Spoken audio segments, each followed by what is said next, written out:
तर आज आपण बनवणार आहोत एकदम हॉटेलसारखंच आणि एकदम चवदार असं मंचाव सूप।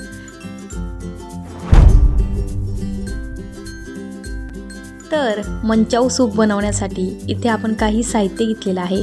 यामध्येच आपण 1 इंच आलं, 1 गड्डा लसूण, 2 गाजर, 2 बारीक हिरवी मिरची, तिखट तुम्हाला जसं कमी जास्त आवडत असेल त्याप्रमाणे मिरचीचं प्रमाण तुम्ही घेऊ शकता। तसेच 2 शिमला मिर्च, 2 मीडियम आकाराचे कांदे आणि भरपूर असा कोबी। तर आता सूप म्हटल्यावर आपल्याला भाज्या एकदम बारीकच कट करून घ्यायच्या आहेत। तर आता इथे कढई चांगली गरम झाली आहे आणि यामध्ये आपण साधारणतः 2 पळी एवढं तेल घालायचं आहे आणि तेल घातलं की लगेच यात आपण आलं घालायचं आहे। बारीक कट करून घेतलेलं आलं घालायचे। आलं थोडंसं फ्राय करायचं, लगेच याच्यामध्ये आपण लसूण घालायचं आहे। आता इथे एक गोष्ट मात्र नेहमी लक्षात ठेवायची, ज्यावेळेस आपण या सर्व भाज्या, आलं लसूण हे सर्व आपण फ्राय करून घेतो ना, तेव्हा गॅसची फ्लेम नेहमी मीडियम टू हाय अशी ठेवायची। लो फ्लेमवर अजिबात हे करायचं नाही। अशाने काय होते, या भाज्या सर्व मऊ होतात आणि खूप जास्त शिजलेल्या भाज्यासुद्धा सूपमध्ये चांगल्या लागत नाहीत।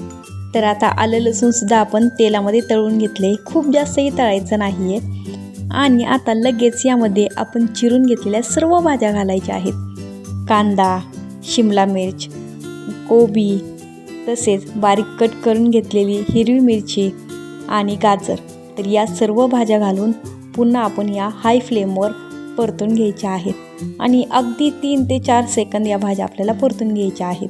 खूप जास्त वेळही नाही लावायचा, या भाज्या खूप जास्त अशा मऊ नाही झाल्या पाहिजेत। तर आता इथे भाज्या पण फ्राय करून झाल्या आहेत आणि यातच आपण थोडंसं मीठ घालून घेतले। मीठ जरा जपूनच घालायचं बरं का, खूप जास्तही मीठ घालायचं नाही, कारण आपण यामध्ये सोया सॉस पण घालणार आहोत आणि सोया सॉसमध्ये मीठ असतं, त्यामुळे मीठ थोडंसं कमी प्रमाणामध्येच घालायचं।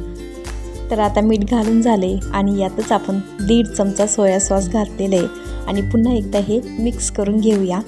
सोया सॉस झालं की लगेच याच्यामध्ये आपण टोमॅटो केचप घातला आहे, 1 चमचा टोमॅटो केचप, तसेच अर्धा चमचा रेड चिली सॉस घातलेला आहे। आणि आता पुन्हा एकदा आपण हे सर्व एकत्र करून घेऊया। तर सॉसचं प्रमाण तुम्ही कमी जास्तही करू शकता। तर आता या सर्व भाज्या छान अशा परतून तयार आहेत आणि यामध्ये आता आपण पाणी घालणार आहोत। तर आता पाण्याचं प्रमाण तुम्ही हे सूप किती जणांसाठी बनवणार आहात त्यावर डिपेंड आहे।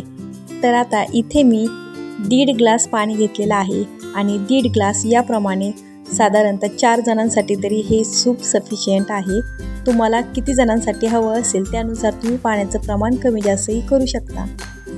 तर आता पाणी घातल्यानंतर आपण याला एक उकळी येऊ देऊ आणि एक उकळी आल्यानंतर यामध्ये सगळ्यात महत्त्वाचं मेन इन्ग्रेडियंट आपल्याला यामध्ये घालायचं आहे। तर आता हे दिसताना तर खूप पातळ वाटते, पण आता आपण यामध्ये अजून काहीतरी ॲड करणार आहोत आणि ते घातल्यानंतर ना एक असा छान असा घट्टसरपणा आपल्या सूपला येतो। आणि हो, इथे एक गोष्ट लक्षात घ्यायची, हे सूप ना गरम असतानाच आपण लगेच पिऊन घ्यायचं आहे। खूप जास्त थंड झाल्यानंतरच पण ना याची आपल्याला म्हणावशी चव लागत नाही। हे सूप तसेच हेच काय तर सर्व प्रकारचे सूप हे थंडीमध्ये पिण्यासाठी खूप जास्त फायदेशीर ठरतात। तर आता जसं की मी तुम्हाला मगाशी सांगितलं होतं, मेन इन्ग्रेडियंट ते म्हणजे हेच आहे आणि हे आहे कॉर्नफ्लॉवर। तर आता हे कॉर्नफ्लॉवर आपण साधारणतः 2 चमचे घालायचं आहे।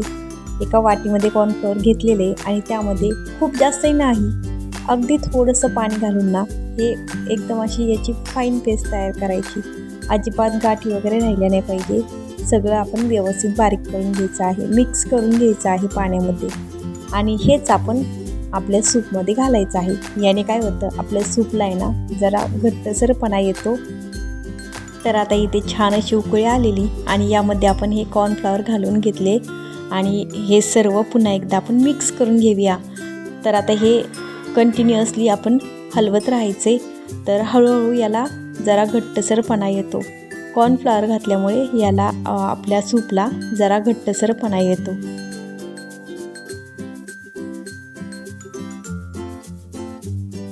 तर बघितलं, अगदी 2 मिनिटामध्येच आपल्या सूपला किती छान असा घट्टसरपणा आलेला आहे आणि अगदी आपल्याला जसं पाहिजे ना तसं सूप बनून तयार झालेलं आहे. कोणी म्हणणारच नाही हे सूप तुम्ही घरी बनवलेलं आहे. एकदम हॉटेलसारखंच हे सूप बनून तयार होतं आणि चवीलाही एकदम टेस्टी असं हे सूप बनून तयार होतं. तर नक्कीच तुम्ही पण हे सूप घरी ट्राय करून बघा आणि जर व्हिडिओ आवडला असेल तर लाईक, शेअर आणि कमेंट करायलाही विसरू नका.